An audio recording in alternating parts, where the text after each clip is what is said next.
Checkmate with two bishops in the endgame. Do you think this is difficult? Don't worry, I have a very easy and simple chess strategy for you all. In this chess tutorial, I will show you the exact step-by-step moves that you need to play to win this game. So stay tuned till the end and keep watching Chess Talk.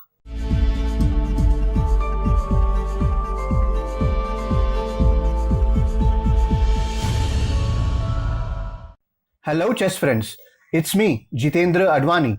If this is your first time on this channel and you want to learn some cool chess tricks and become a better chess player, then start now by subscribing and clicking the bell so you don't miss any of my videos. There are a lot of different ways to checkmate and win the two bishop endgame. What I am going to show you is the most simplest and easiest method. Keep in mind that you need to mate your opponent within 50 moves, otherwise it's a draw. So don't waste any time and plan accordingly. Okay, so let's start. Let's take any random position like this. The first step is to position your bishops in such a way that they control these four important central squares. So how do you do that? Well, it's simple. First, let's move our dark squared bishop to b2 to give check.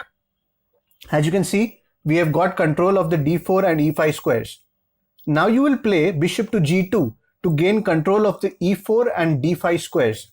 It's check, so black will again have to move away from the center. That's step 1 complete. Now our next step would be to occupy the center with our bishops. So basically you need to get both your bishops onto any of these four squares. So let's play bishop to d4. If black plays king to f4, then you occupy the center by playing bishop to d5. And if black plays king to e6, then you play bishop to e4. You are done with step 2. Now, if you look at the board carefully, you will notice that we have blocked these diagonals with our bishops, and hence the black king is now restricted to only these 12 squares. Now our next step would be to bring our king close to our bishops. The main idea here is to use your king to push the enemy king into a corner. In this case, you need to bring your king to either c5 or f5. Remember that if you bring your king to c5, then your bishops will move this way.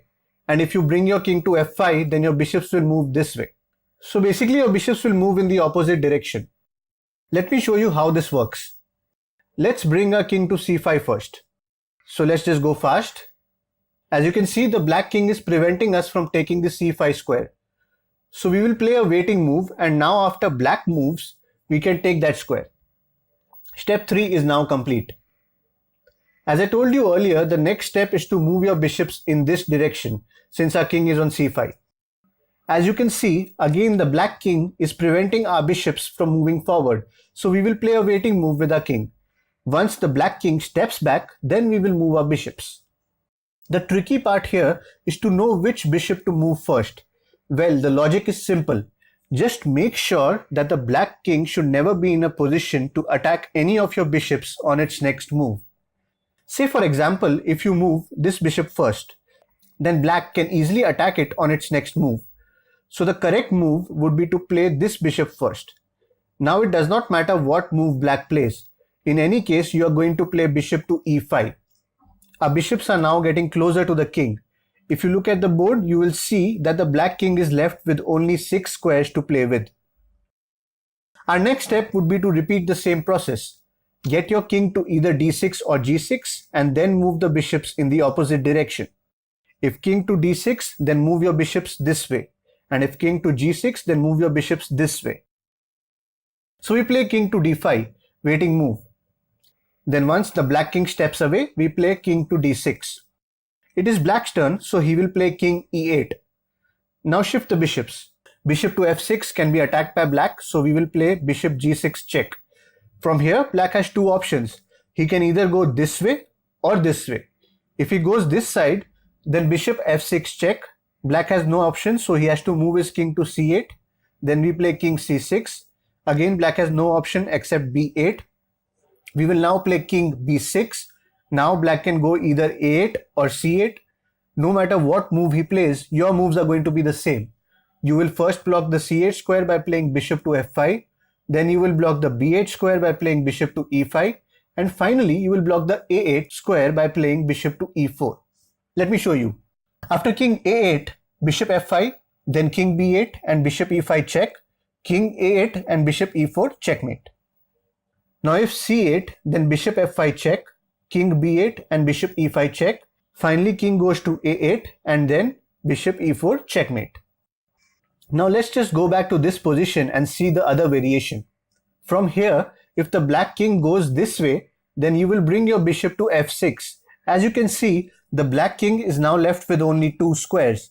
Our next plan of action would be to position our king on the h6 square.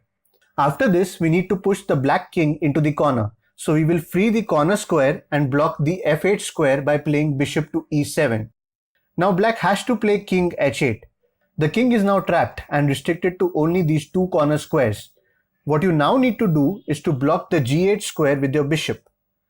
But you can't do that right away because if you play bishop f7, then it would result in a stalemate or a draw, since black will have no legal moves.